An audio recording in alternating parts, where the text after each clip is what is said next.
Does that work? Yeah. Perfect. That's pretty perfect. So, let me see, maybe you're a lot bigger than me, so you take up more space. I'm not a lot bigger than you. You sure?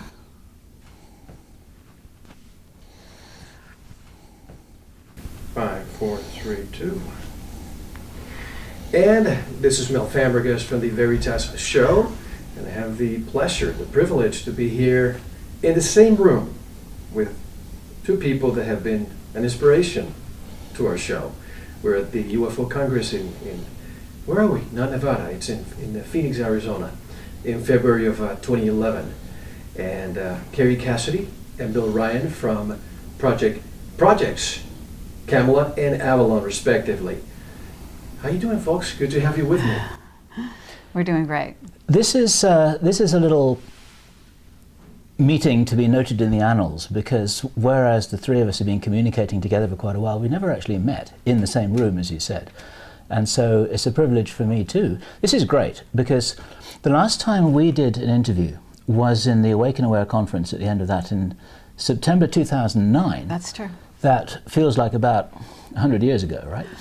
and so it's all very appropriate. There's a lot of appropriateness going on here, because Mel is one of the people who would be right at the top of my list for somebody who gave us an opportunity to make another joint statement 18 months later. So here we go.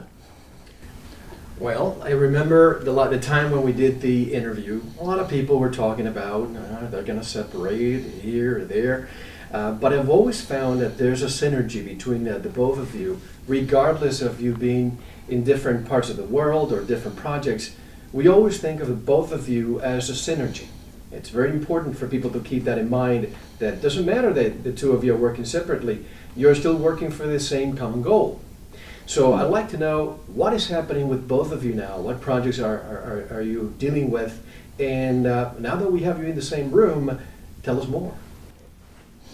Ladies first. Oh, well,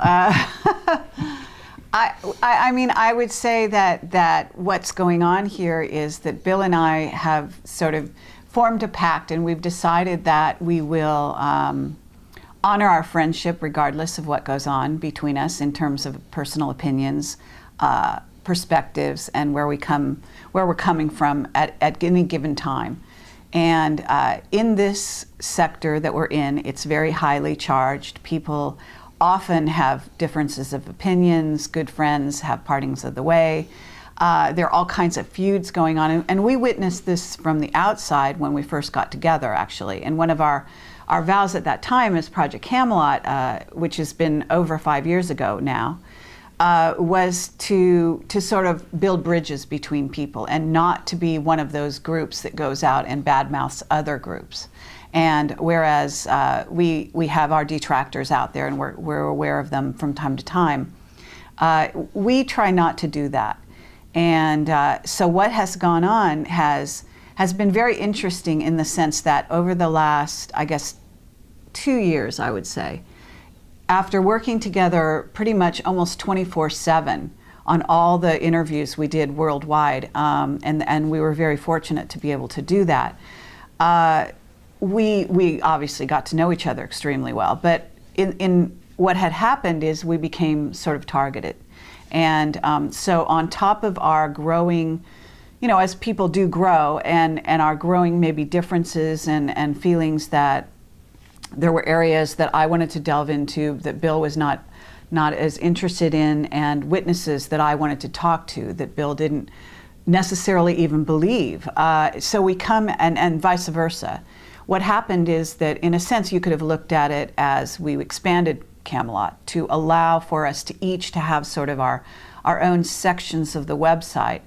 But as it happened, there was a parting of the waves also, because I think some incidents happened that stimulated us making a very firm division, in the sense that Bill went on to Project Avalon, and I backed out from Project Avalon that we originally created together, and sort of gave him that venue, whatever you want to look at, however you want to look at that, which was a forum and a small website originally. And he can talk more about where it's gone from there. And then I sort of stayed on the Project Camelot, but I expanded it to be called Project Camelot Productions, as most people will know and be familiar. And then I went out on my own and did a number of interviews. And Bill has done a number on his side as well. And so that allowed us to really go off in different directions. And I think Camelot as a whole has benefited, and that's my view. And we have really had an incredible time in the last 2 years, but it has been on and off been contentious in terms of our philosophies and our points of view on different issues and different individuals, different subjects, kind of going head to head, even very, very recently on the Charles material, for example. And I don't think that's a bad thing, personally. I think that because we are sort of in a place where we agreed to remain friends in spite of our differences, and I think anyone who gets into this sector and reaches that place where you can actually pull back and understand that the human feeling, that the love between you is strong enough to sort of overcome the sort of temporary earthly divisions, if you will, that the ultimate mission that we're on is the same, which is to get the truth out to the people. That's never changed, and that is our effort. Now, how we go about that is very different, and so we need to acknowledge that. Our personalities, this is what we brought to Camelot, was that we were like two halves of the whole. We really brought different perspectives and came from completely opposite angles to the same point. And that was our strength. It also became our challenge, if you will. So that, I would say, your turn. Thank you. All right. Before you give me your feedback, Bill, I have to say that the topics that we all cover are not happy-go-lucky topics. They're very intense. Absolutely. They're frustrating sometimes. Just to know that the force that we have to fight every single day, it would be very difficult for two people to get along 100% of the time. So it's understandable that differences would surface and conflicts would surface. It happens to everybody. But the fact that you are in different parts of the world has also helped to bring more truth out, because before you would do your interviews pretty much together, but now you're probably producing more interviews separately. Bill, tell us your point of view. Okay. Well, one thing I want to say is that great organizations and great people throughout history have great problems. If you go and talk to a multi-billionaire successful businessman and say, well, you must have had it easy, he said, no, I had it tough. And the measure of anybody when they get to the end of a project, or they get to the end of a lifetime, or end of the mission, is not what size your problems were, but how you handle them.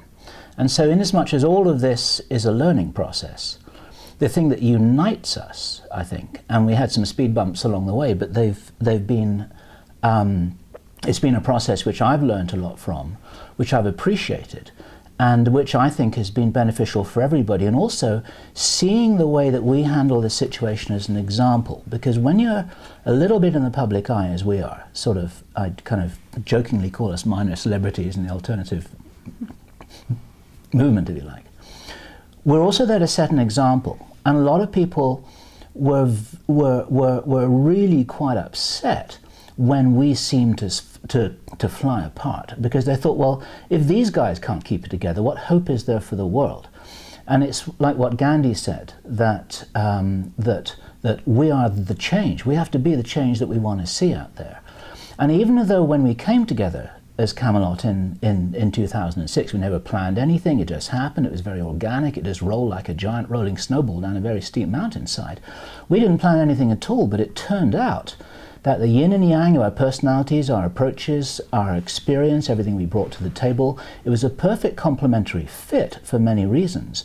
But also because we weren't funded, because we just had this little tiny camera in our pocket, we didn't really know what we were doing, but we just went out and all these doors magically opened for us.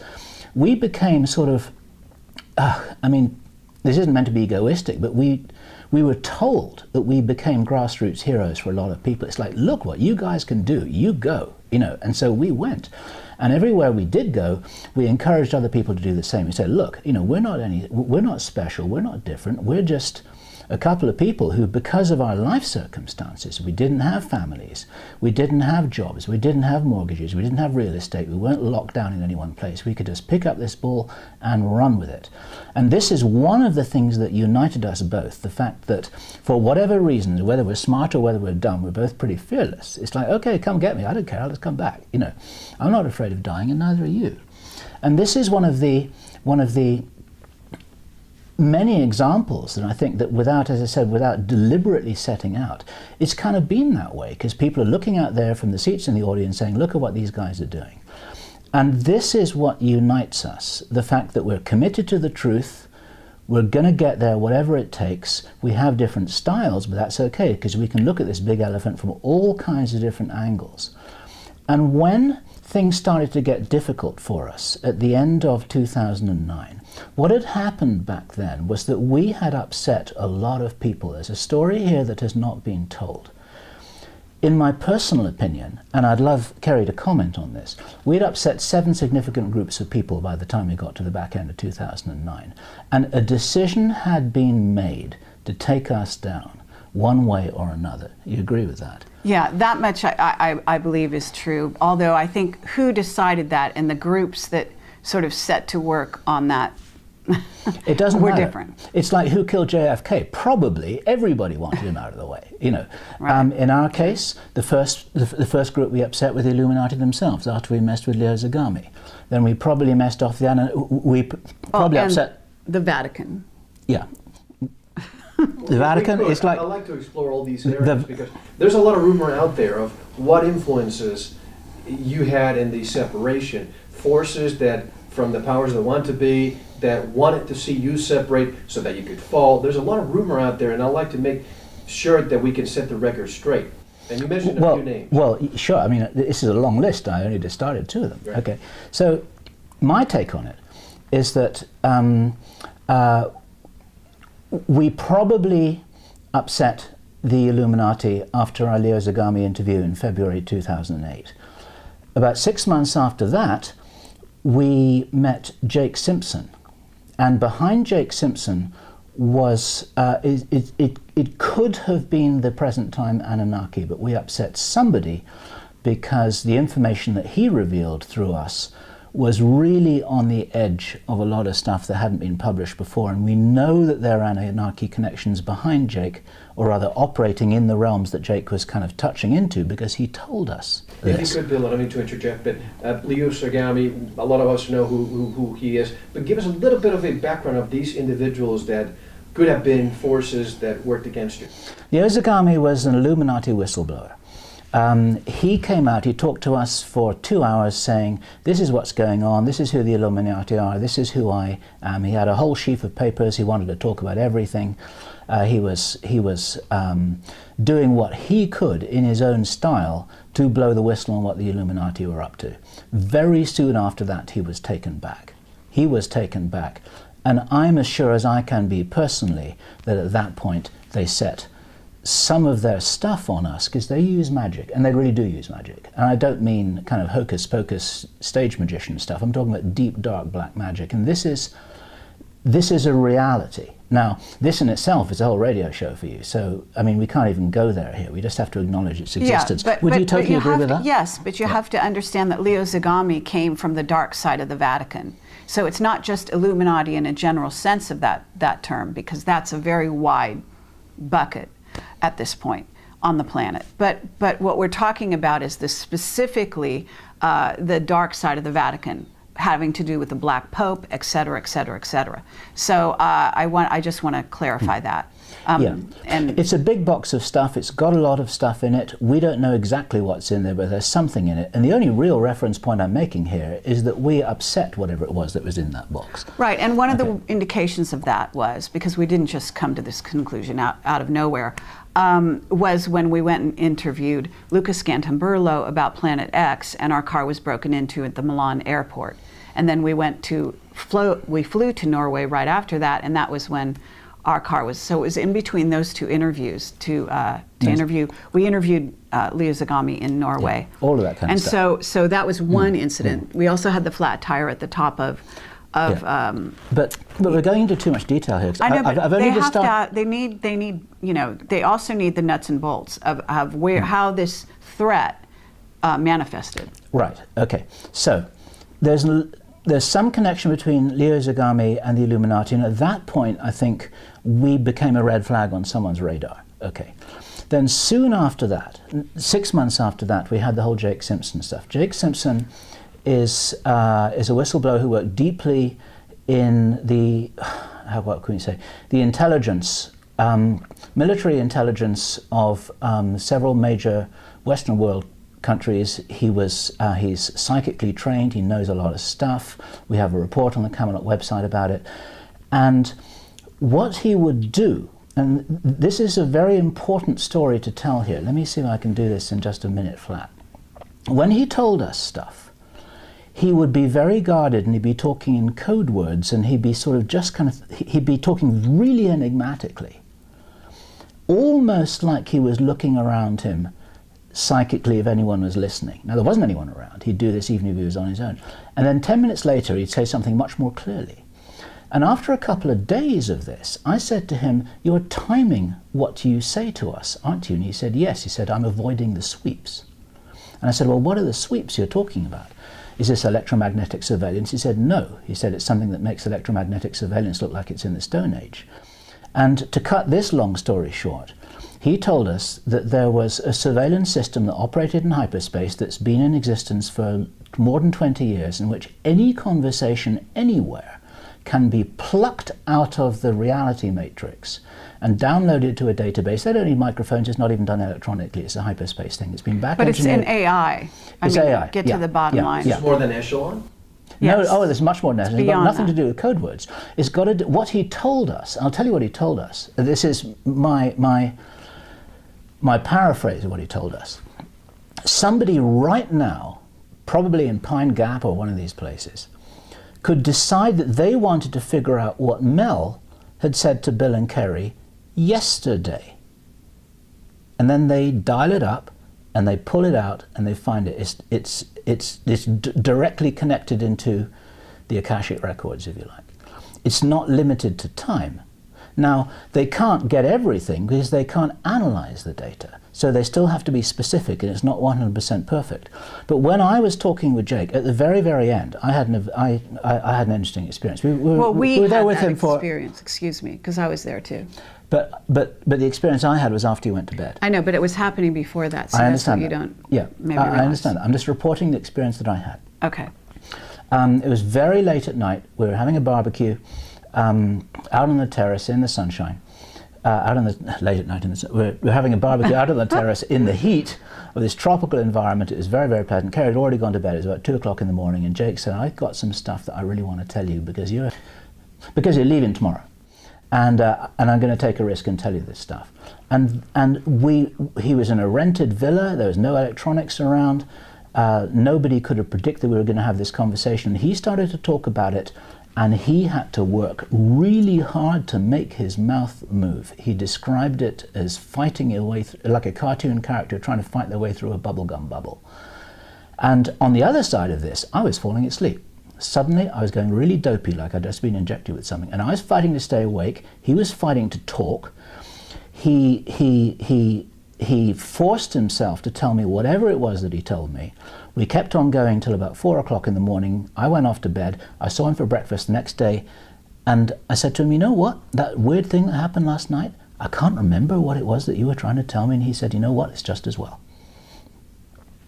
And so I don't even know what it was that he was trying to tell me. It wasn't a chemical mind wipe, but there was a remote influence going on that was shutting the whole conversation down because it knew that it was happening, and it's triggered to respond in that particular way. And since then, I've talked with other people who've had that same experience. And then, of course, we wrote the whole thing up as a report. Now, that upset somebody. That information's never been out there. There are a lot of people watching this now, listening to this now, who've never heard this information before. They've had this technology for 20 years. Well, yeah, and a lot of people don't read, actually, you know, because we make videos, a lot of people miss some of the written reports, which are just as important in some ways as the video. Google Project Camelot, Jake Simpson. Yes, You'll get it. but I just want to interject here that actually when we were talking to Jake, this was happening the whole time. And that we tapped into it, we discussed it actually before I went to bed. And that I was feeling the same effects of it, which is why I went to bed. So, you know, just to put in context. You also suffer the same symptoms. Yeah, absolutely. It was being targeted at us. And I decided to stop fighting it and just get away from there, is what happened. And you stayed. I figured maybe he would, because he was really struggling before I left. I don't know if you remember that, but these are sort of smaller details. But the gist of the thing, to move on, and because we don't have all day, is to go to, yes, we upset them at that point, and obviously that was a trigger issue. Then there are other groups that we've. This is the second item in a 7-item list. The next one is Pete Peterson. Dr. Pete Peterson. And if anyone watches our interview with Pete Peterson, once again, Google Project Camelot and Pete Peterson, you will see at the very, very end of the second part a wonderful, very amusing little cameo in which Pete was really aggravated by a little comment that Kerry said based on her intuitive pickup of something that he had not said. In the final part, which was Kerry's turn in the ring, because we were doing tag team with this whole thing, to talk, then Kerry really pushed the envelope, as she does, very, very well. And we later learned, much later, a year later, we learned that we upset the Pentagon so much that somebody wanted to take Kerry out. They wanted to kill her. They wanted to kill her because of that. Well, they were planning to. So that was the word we got. So at that point, we also... What is it that was, if you don't mind my asking, I remember at a certain point of the interview when he said, if I tell you, they'll kill me and they'll kill you. What was it that was said that was so upsetting? Okay, Bill, I really, let me talk about this if you don't mind. I just want to say that we have to be careful here, okay? So rather than answer you too directly, what I want to do is urge people to re-listen to that interview, and it's well worth it. There's tremendous amount of value. He's one of the best witnesses we ever had. Now, after he did the interview, it took us a month to get clearance to release the interview. Which we never... did not want to really release it. We didn't get clearance. Well, we finally did from him, and then he took it back a few hours later. And then he regretted it, and so he's not in contact with us as a consequence of that sort of back and forth right now. However, he was brought back into the Pentagon. There's evidence that he had some health problems as a result of the interview and so on. So it's not just one way. This is another thing. And his wife died. Yeah. Yes. Okay. And I just want to say that some of the things that we've experienced go beyond us. Okay. That the trouble that we had, that was a result of some of the people that we upset on high levels in terms of running the world, so to speak, and be they ET or non-ET. Goes into the witnesses that revealed some of the information as well. They have been taken out of the game, so to speak, in certain ways. They're not coming forward. They're not as much, and so on, since having done the interviews. Right, after Pete Peterson, the next one was Dan Birish. Dan Birish came to a conference that some people had organized in Zurich in Switzerland. And there was a question and answer session, an open panel. David Wilcock was there as well. And he was asked a question about vaccinations, because this was in the middle of this whole swine flu thing, which a lot of people got very exercised about. And that created almost a minor riot, because Dan was standing up and saying, and I wasn't expecting this to happen, this wasn't rehearsed, it wasn't prepared, we never knew the questioner was going to come. He said there's nothing wrong with vaccinations, and basically he was defending the party line. Kerry, who wasn't at that conference, got very alarmed and made a because my position was unclear, because I was being a moderator on this, and I seemed to be allowing it to roll. And people were saying to me, well, you know, are you supporting Dan? Why do you let him talk for so long? And it's just my style, I just let people talk. So Kerry posted a statement, a very clear statement on the Camelot website saying that we do not support the public vaccination program. In fact, we don't even believe that vaccinations work. And then after you had done that, I immediately posted my own post saying that I'm completely stand with you on that. I fully agree. This is my personal position. Very shortly after, Dan Burish and Marcy McDowell, now I think called Dan Crane and Marcy Crane, they distanced themselves from us publicly and attacked us viciously using a lot of stuff that was very untrue. Dan was a personal friend. We love the man. He makes his decisions based on the information that's provided to him, and he's heavily controlled. We lost Dan as a friend, and to this day, I have no idea what his personal position is on this. But okay, but we upset it. But just the way that that taps into this list of antagonists that we generated was it's quite possible that there's an MJ12 connection in there because we upset them.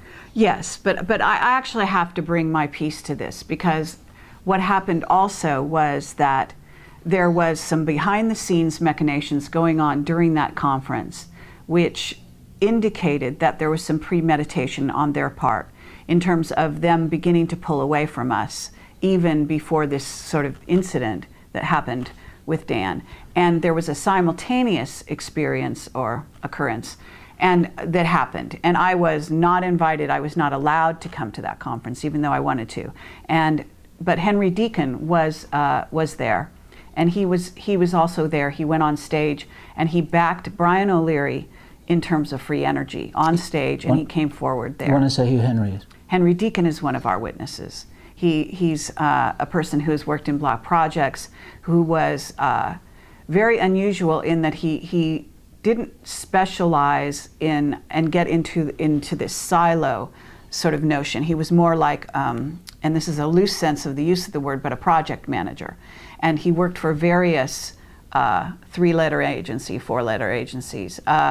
And so he had a wider view of the big picture than most witnesses or people that work in Black projects usually ever get. So, he is one of our best witnesses to ever come forward. But at any rate, what he did on stage with Brian O'Leary, the ex-astronaut, who is also a Camelot witness, was to support him and to stand by him.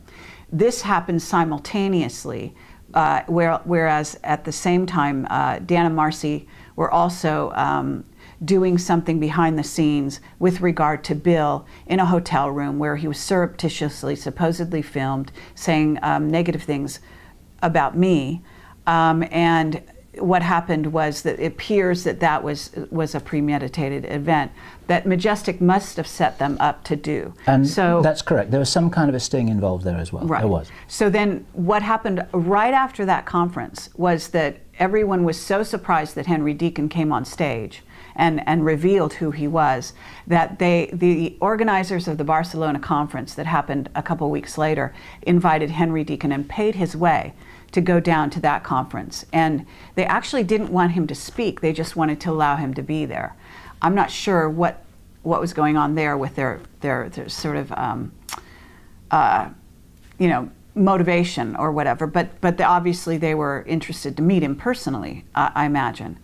And what happened there, and this is where we angered another group, yep, or the same group even exactly more, you might say, was that Henry Deacon, at the end of Bob Dean's talk about Mars, a very wonderful talk that's on the internet, in which Bob Dean did a wonderful presentation on Mars, Henry Deacon went on stage and revealed that he had been to Mars.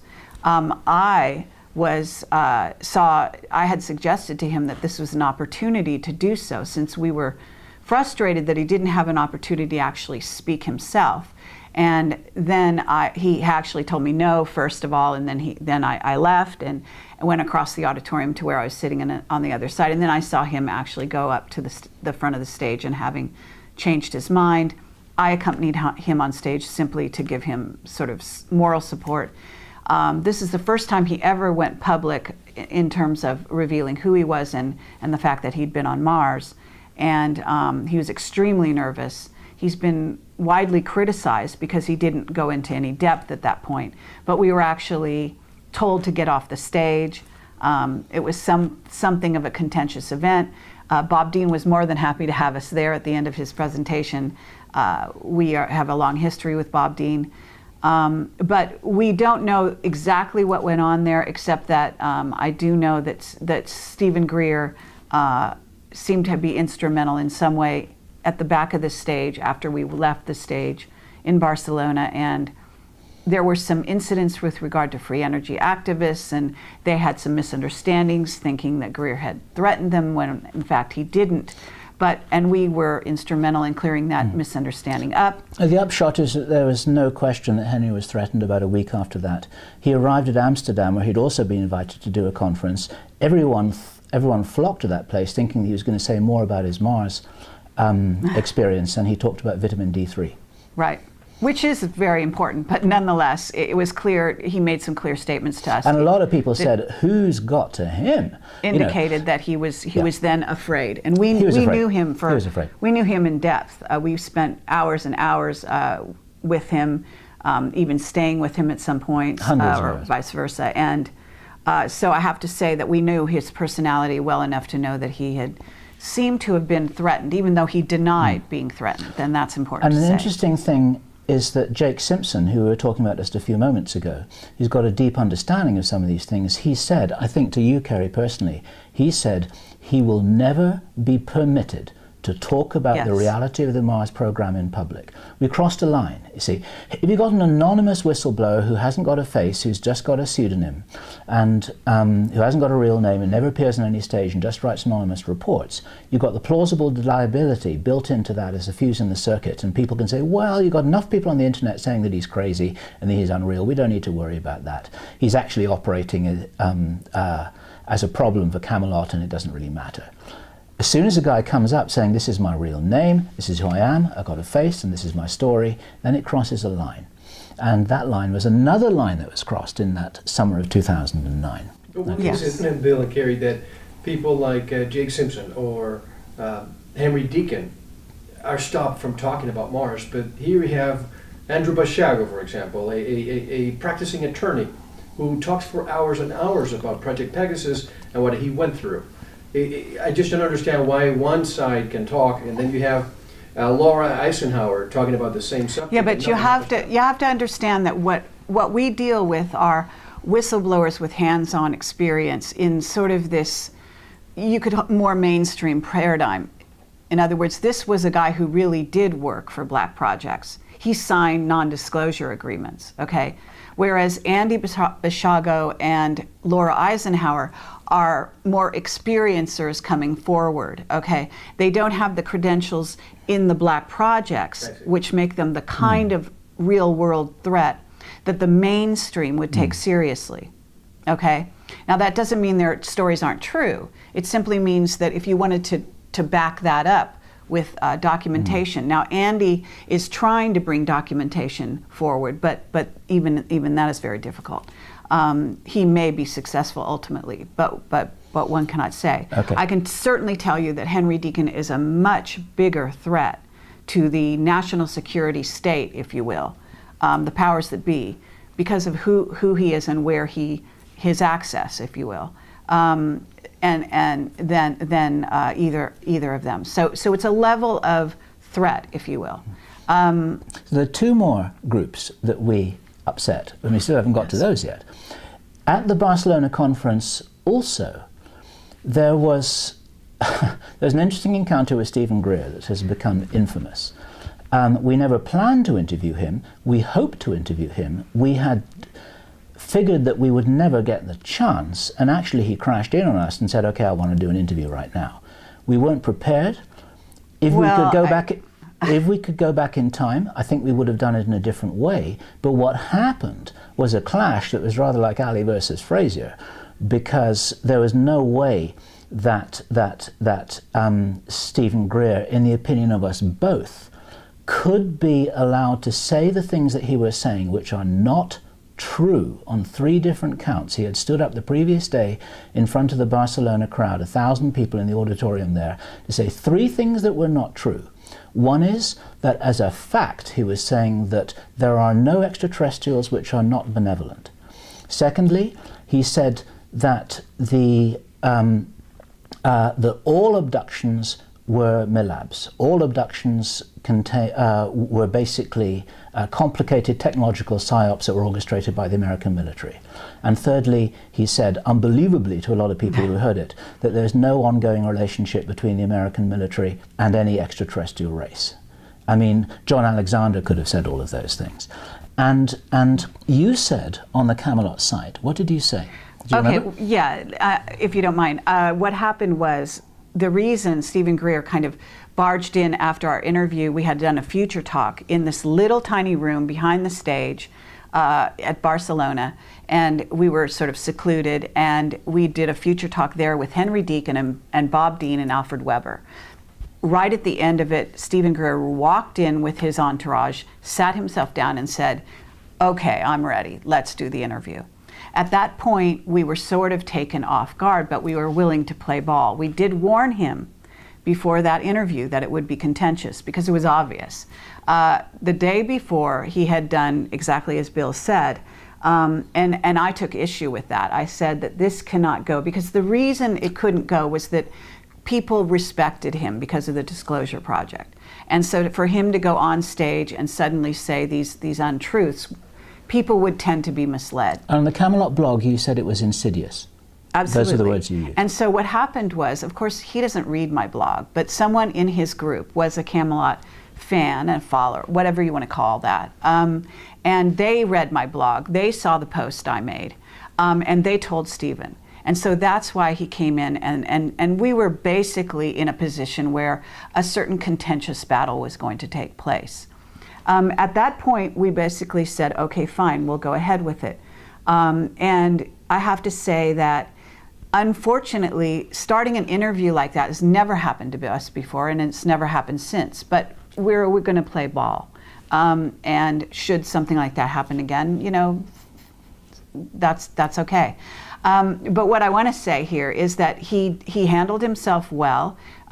He was sort of his typical demeanor. And the two of us basically kind of dealt with it as we do in our typical personality styles. I have to say that I was a lot more combative than normal because I was absolutely outraged. Well, outraged. No, but well, I was outraged. All right. So you must. No, but my point of view was that it was really important that I make clear to him that these sort of untruths could not fly, and that we took issue with them, and that somebody out there in the community needed to do so, and needed to do so in a public way. And there are a lot of people in the alternative media who share our view and will not say anything about it. We were the first to call the emperor's new clothes. It's like, listen, this guy's an opinion leader. He's somebody who inspired a lot of people in May 2001 with the Washington Press Club Disclosure Conference. Everyone's been looking for him for leadership ever since, and now he's saying this stuff? Who's he working for? You know, I'm going to leave that as an open question. Right. Okay. So, but what you're saying is that we angered whatever group he's working with. Whatever group he's working with, we pissed them off as well. Okay. So that's number 6. All right. Now, this, and if that wasn't bad. Why do you say the latter part? Why did you say that the group was upset? What happened to you to come to that conclusion? Well, we're gonna, when we're done with all 7, we'll go and explain what happened to us as a result. But my one-line answer to that is that if we up Stephen, I mean, what would have happened? He would have reported that up the line because he does have connections in Washington. This is known. He's put this on public record. He has a retinue taking care of him. He talks to congressmen. He talks to people in military intelligence. He's proud of that. And so, inasmuch as some of those might have been supporting his stance, this means that if we're an enemy of Steve's, we're an enemy of theirs. And so, and we became dangerous at the moment when we became like the child in the crowd saying the emperor's got no clothes. Okay, and that just put us in another set of crosshairs. Maybe that's not what actually caused the damage, but it's just like, it's an interesting story to tell because we were amassing enemies. I mean, you only need 1 bullet to kill you, but 7 will do the job as well, you know. The last one, finally, is a story that it's a whistleblower of a different kind who had approached us way earlier in that year, 2009, but we finally secured an interview which was in the form of a transcript we published. It was an authentic transcript.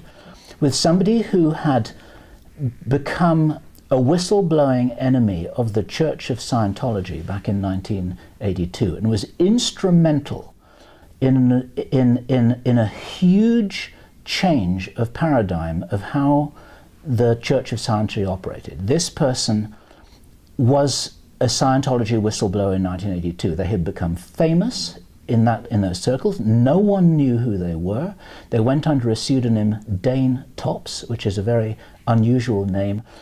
And even in the world of Scientology, nobody knew who this person was. They were a complete enigma. And in the Conscious Life Expo in February 2009, this person came up to me in Starbucks and started talking to me. They said something just as a little float to see whether I would pick. And I said, "Are you trying to tell me that you were Dane Tops?" Because I knew this story. And this person said, "Yep, you are now the third person who knows." Kerry then became the fourth. This was a huge story.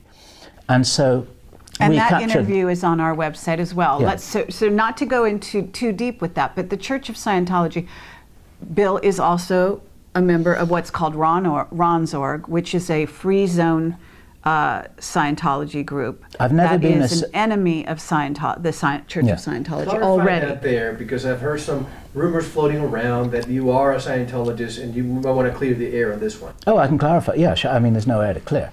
I'm on.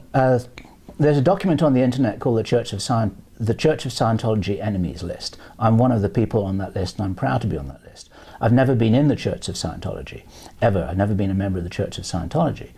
But back in 1982, as a result of what Dane Tops had done, this person created an enormous split that the planet that was the Church of Scientology became fragmented into large and small asteroids all over the place. We've now got an asteroid belt of Scientologists. There's still one big body there, which is the Church of Scientology, but I will tell you here, on record, I don't care who hears it, the Church of Scientology is black, it's controlling, it's into mind control, that people go in there and they never come out. And I do not support what they do in any way, shape or form, but Ron Hubbard, in my personal opinion, was a genius. And the work that he's done has played a part in changing the consciousness of humanity ever since he wrote his book in 1950, which is when that all started. And the techniques which he uses have been adopted by many alternative therapeutic programs all over the world without even knowing that they come from Scientology. And there are groups that keep quite a low profile that work therapeutically using Hubbard's original techniques, which are not, which haven't been altered and abused by the Church of Scientology to be manipulative and controlling. Because like the surgeon's knife, it can be used to kill or cure.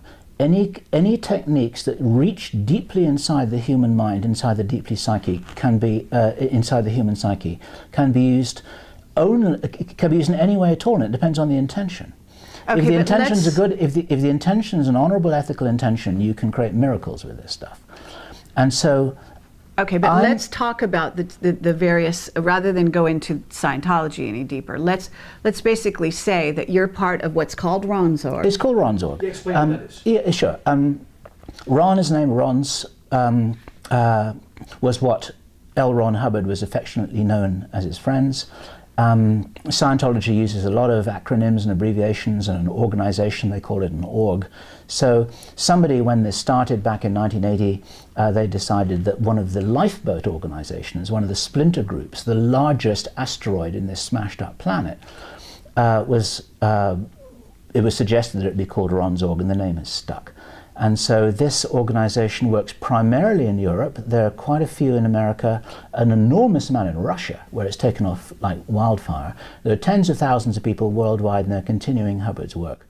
Something that not many people know, my first whistleblowing endeavor, this is a little scoop for you. Back in 2000, and let me get the date right, I can't remember, 2003, I think it was, something like that. I was part of a group that took all of Hubbard's published works, millions and millions of words, hundreds of books, lectures, all of which were copyright owned by the Church of Scientology. We digitized the whole thing and made it freely available all over the internet. That genie is out of the bottle now. You can find anything about Scientology that you want on the internet, and that's because of the group that I was working with at that time, not under my name. At that point I didn't have the courage to do anything under my own name. But I was instrumental in making all of that stuff deeply. But we need to say that Ingo Swann is a Scientologist. So was many people in the intelligence field are. So was Hal Puthoff. So was Pat Price. Everybody who is involved in the SRI. They are currently Scientologists. They all had dabbled in it in the early days. Yeah. Okay, most people left when the church went black, basically, and that there was a thought that originally maybe it hadn't been. Whether or not that's the case, I don't think we need to debate that here. But it's important to know that a lot of people in the intelligence world have started out in some aspect of early Scientology. They broke away because almost everyone discovered that the church was on the take and so on and so forth at a certain point. So just to clarify that, the SRI, the Stanford Research Institute remote viewing experiments that were CIA funded, that were done by Hal Puthoff and Russell Targ in the early 1970s. They were both Scientologists. Pat Price was a Scientologist. Ingo Swann was a Scientologist. The remote viewing protocols that are now widely made available by Ed Dames, those were based on Scientology techniques. Actually, I'm not sure that they were, so I don't want to get into all of that. No. I'm talking about the protocols to do with the session. I don't agree with it. All right. Okay, so I just want to say there was an overlay, there was an interaction with Scientology that these individuals had, okay? How much of it went into the remote viewing protocols that were used later? And there are many different approaches to remote viewing also. Yes. So we can't, I don't want to get into that detail, but let's move on. That's correct. There are many different protocols. One of the protocols it is based upon Scientology counseling techniques. But the point here is that we angered the Church of Scientology by bringing Dane Tops forward. And I interviewed this person. Bill was there as well, but I did most of the interview. And it's in written form on our website for anyone who's interested. It's a fascinating interview, and we do recommend it. But the point is that those were the groups that we were going up against. In Scientology, the Church of Scientology is well known for going after its enemies with electronic warfare and so on. They use a lot of hocus pocus, both electronic and magical, in the background to take people down. Black magic. And the Church of Scientology have destroyed a lot of people. They destroyed Werner Erhard, the founder of the S training. They created that whole split. This is a whole story that we can talk about in another interview. The Church of Scientology certainly doesn't like me at all. And I don't know whether they were instrumental in the wedge that finally split the Camelot log. Although now it's been, we're proud and pleased that we've got over that and we're putting it back together again. But what we're really doing here is just telling the story of let's put it this way, the pressure that we were under, the vectors and the forces that were against us, and the fact that as two individuals in the sense of individuals who are watching this right now, we didn't have electronic countermeasures. We didn't have billions of dollars to fight this stuff with. We were just talking to each other over email and Skype and getting into all kinds of battles. And what happens, of course, the way that they take people down is by injecting conflict into a relationship. It's always worked, it always will work. And what they do is they amplify existing weaknesses, and it's easy to do because no human being is perfect. So if there's a little difficulty that we had, a little disagreement we had, a little irritation that we had in either way, it would be blown up to a Richter scale 10 earthquake, and there'd be this huge fight that was way out of all proportion, and then the architects of this, exactly. And but let's actually come to the present day, because I think we've kind of dealt on that for long enough. Yeah, absolutely. If you don't mind. It's a story that's never been told, and this is very but I think important. this is more than he even was reckoning for. What I want to say, though, is that fast forward. So we have at least 7 groups, if you want to call them 7 groups, some of which may overlap, by the way, that we seem to have been aggravating. That manifested in certain ways in our personal relationship, our interaction, but also in regard to individuals that they sent in to work with us in different ways, to have relationships with us and so on, that added to the problems that we had. So that those people, in some ways, whether they knew they were being used by those organizations is a whole nother matter, and we can't go into that. But there were definitely individuals that were also sent into our midst that sort of increased our animosity towards one another in regard to mostly the philosophies that we were starting to diverge in relation to. But what I want to say here is that now you have to come to more recently the experience with Charles, who's called, this person called Charles, it's not his real name obviously, who Bill recently, relatively recently, interviewed and put on the net, calling it the rulers of the world. And that was an added sort of divisive or divider in regard to our relationship that has happened in early fall, I guess. And that has a whole story behind it. I don't think we have time for that here, but I do want to say that in spite of that effort, we're here now. We came to the conference together.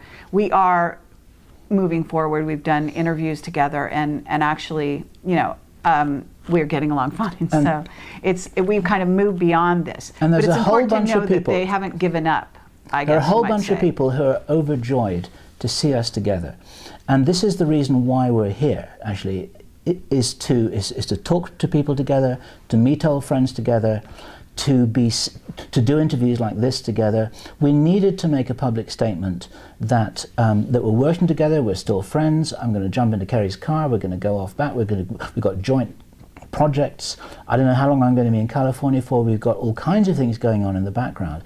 We will continue to do our own work, because we've got some people who prefer my presentational style, there are some people who prefer Kerry's presentational style, and Mel, there are people who prefer your presentational style, and all that is fine and good. The whole thing is a big smorgasbord. You know, people can help themselves to all this stuff. Absolutely. And one thing which we've said right from the beginning, it's not a competition, and it shouldn't be a competition. There's a way that everybody can win here.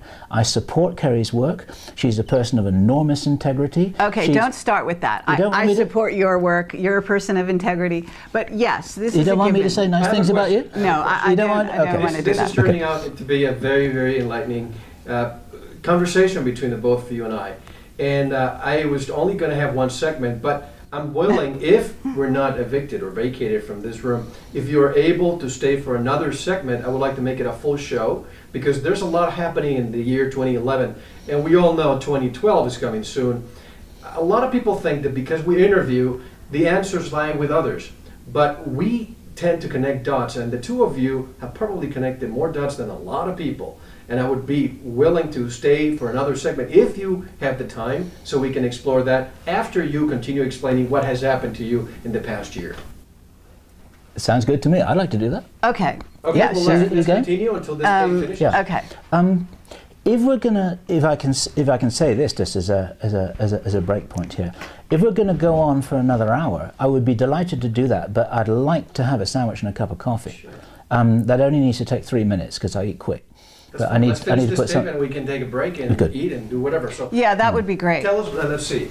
I have about 7-8 minutes left. If you want to wrap up what you were saying about the forces, the 7 forces, Okay. if you like, what did you see as a consequence of those groups? Well, I could use some of those 7 minutes by carrying on saying nice things about Kerry, but you don't want me to say nice things about you. Let's please let's talk about the matter at hand. I think compliments are very nice, but I think that we can contribute more here.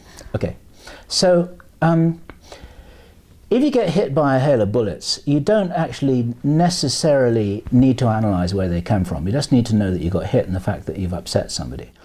And in as much as the way that these bullets work, and let me change the metaphor here, they're not bullets that just go through any armor. They capitalize on existing weaknesses. They're aimed at chinks in the armor. They're also wedges that enlarge those chinks in the armor. And it's very easy to get into a victim state. Say, look what they did to us, look what they did to my marriage, look, they killed my dog, look, they did this, look, they did that. But actually, the responsibility is within ourselves to be strong enough to be able to withstand this kind of stuff. If we were perfect human beings, they wouldn't be able to touch us. And therefore, there is always something that we can do.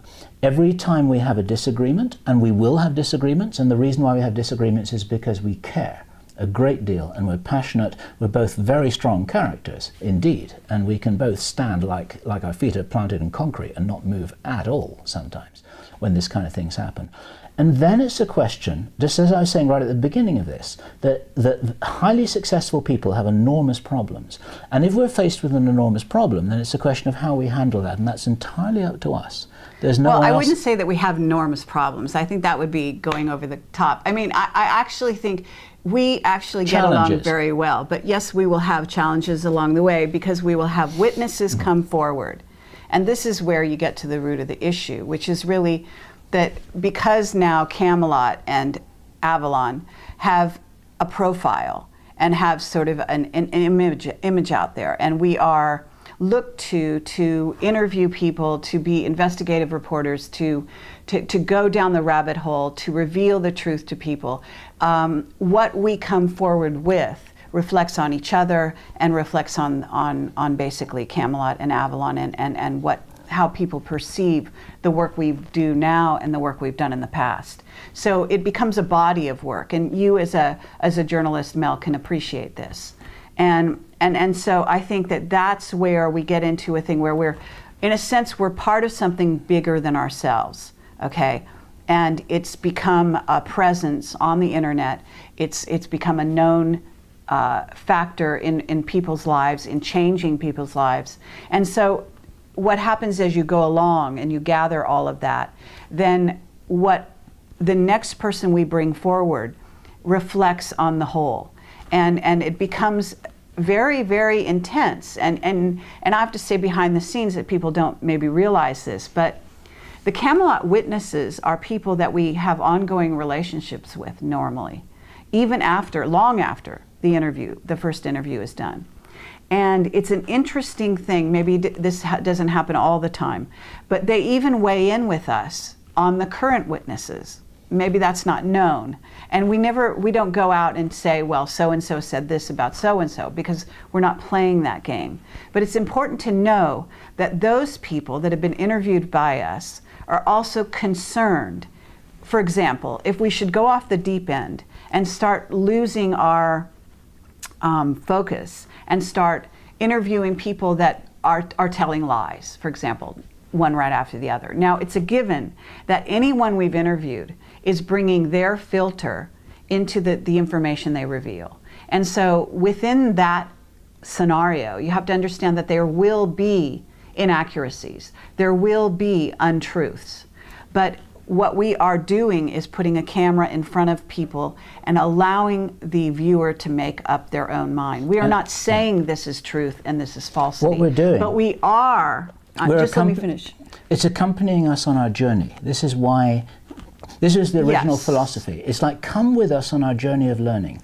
Come with us while we're talking to this person. Come with us while we're hearing this for the first time. By the same token, we also have to make an evaluation. We're not going to interview somebody who is, like I said, basically giving you a load of bull.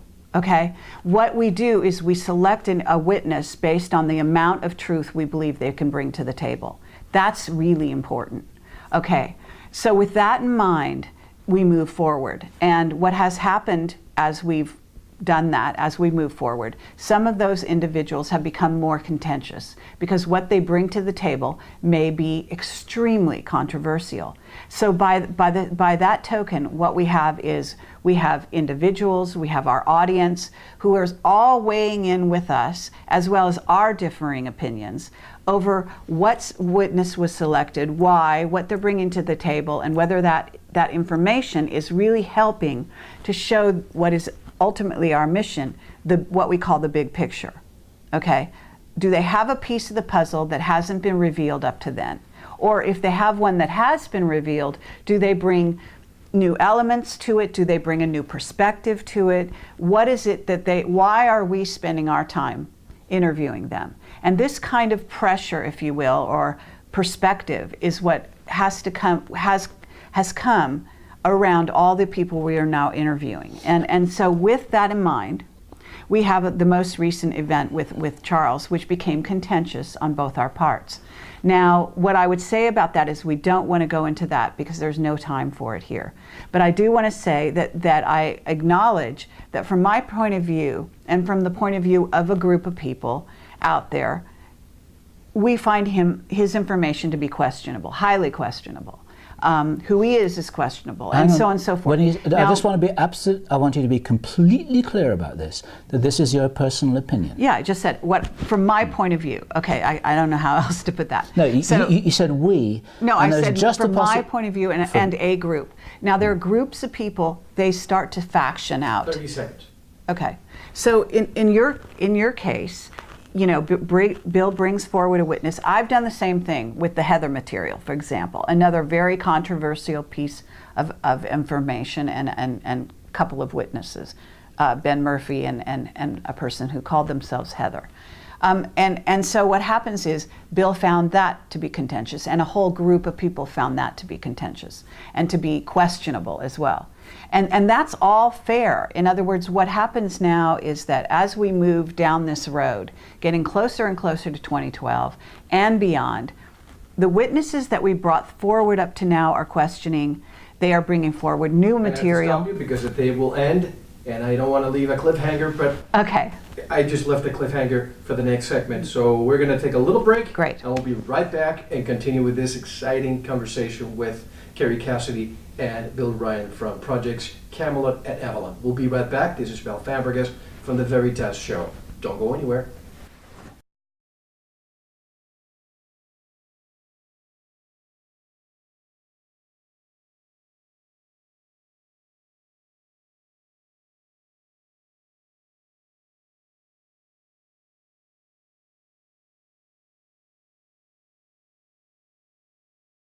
Different issues and different individuals, different subjects, kind of going head to head, even very, very recently on the Charles material, for example. And I don't think that's a bad thing, personally. I think that because we are sort of in a place where we agreed to remain friends in spite of our differences, and I think anyone who gets into this sector and reaches that place where you can actually pull back and understand that the human feeling, that the love between you is strong enough to sort of overcome the sort of temporary earthly divisions, if you will, that the ultimate mission that we're on is the same, which is to get the truth out to the people. That's never changed, and that is our effort. Now, how we go about that is very different, and so we need to acknowledge that. Our personalities, this is what we brought to Camelot, was that we were like two halves of the whole. We really brought different perspectives and came from completely opposite angles to the same point, and that was our strength. It also became our challenge, if you will. So that I would say your turn. Thank you. All right. Before you give me your feedback, Bill, I have to say that the topics that we all cover are not happy-go-lucky topics. They're very intense. Absolutely. They're frustrating sometimes. Just to know that the force that we have to... was not as interested in, and witnesses that I wanted to talk to that Bill didn't necessarily even believe. So we come, and vice versa. What happened is that, in a sense, you could have looked at it as we expanded Camelot to allow for us to each to have sort of our own sections of the website. But as it happened, there was a parting of the waves also, because I think some incidents happened that stimulated us making a very firm division, in the sense that Bill went on to Project Avalon, and I backed out from Project Avalon that we originally created together. And sort of gave him that venue, whatever you want to look at, however you want to look at that, which was a forum and a small website originally. And he can talk more about where it's gone from there. And then I sort of stayed on the Project Camelot, but I expanded it to be called Project Camelot Productions, as most people will know and be familiar. And then I went out on my own and did a number of interviews. And Bill has done a number on his side as well. And so that allowed us to really go off in different directions. And I think Camelot as a whole has benefited, and that's my view. And we have really had an incredible time in the last 2 years, but it has been on and off been contentious in terms of our philosophies and our points of view on have sort of formed a pact, and we've decided that we will honor our friendship regardless of what goes on between us in terms of personal opinions, perspectives, and where we're coming from at any given time. And in this sector that we're in, it's very highly charged. People often have differences of opinions. Good friends have partings of the way. There are all kinds of feuds going on, and we witnessed this from the outside when we first got together, actually. And one of our vows at that time as Project Camelot, which has been over 5 years ago now, was to sort of build bridges between people and not to be one of those groups that goes out and badmouths other groups. And whereas we have our detractors out there and we're aware of them from time to time, we try not to do that. And so what has gone on has been very interesting in the sense that over the last, I guess, 2 years, I would say, after working together pretty much almost 24/7 on all the interviews we did worldwide, and we were very fortunate to be able to do that, we obviously got to know each other extremely well. But in what had happened is we became sort of targeted. And so on top of our growing, you know, as people do grow, and our growing maybe differences and feelings, that there were areas that I wanted to delve into that Bill... Projects Camelot and Avalon, respectively. How you doing, folks? Good to have you with me. We're doing great. This is a little meeting to be noted in the annals, because whereas the three of us have been communicating together for quite a while, we never actually met in the same room, as you said. And so it's a privilege for me too. This is great, because the last time we did an interview was in the Awake and Aware conference at the end of that in September 2009. That's true. That feels like about 100 years ago, right? and so it's all very appropriate. There's a lot of appropriateness going on here, because Mel is one of the people who would be right at the top of my list for somebody who gave us an opportunity to make another joint statement 18 months later. So here we go. Well, I remember the time when we did the interview. A lot of people were talking about they're going to separate here or there. But I've always found that there's a synergy between the both of you, regardless of you being in different parts of the world or different projects.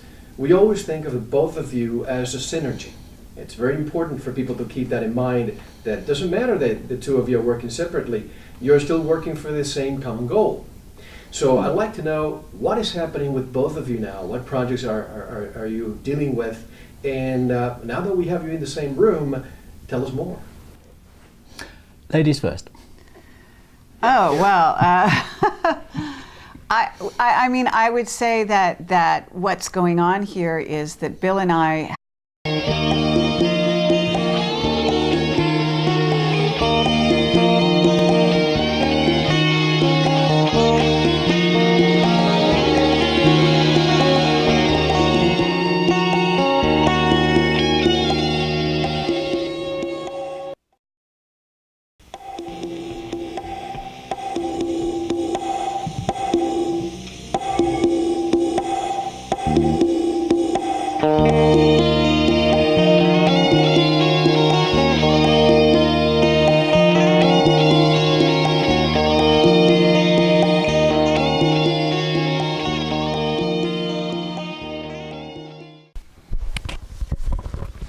Does that work? Yeah. Perfect.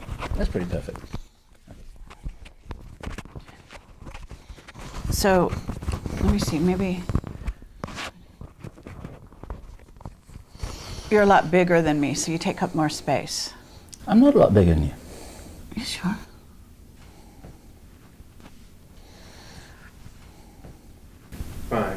3, 2. And this is Mel Fabregas from the VERITAS Show, and I have the pleasure, the privilege to be here in the same room with two people that have been an inspiration to our show. We're at the UFO Congress in where are we? Not Nevada, it's in Phoenix, Arizona, in February of 2011. And Kerry, Cassidy, and Bill Ryan from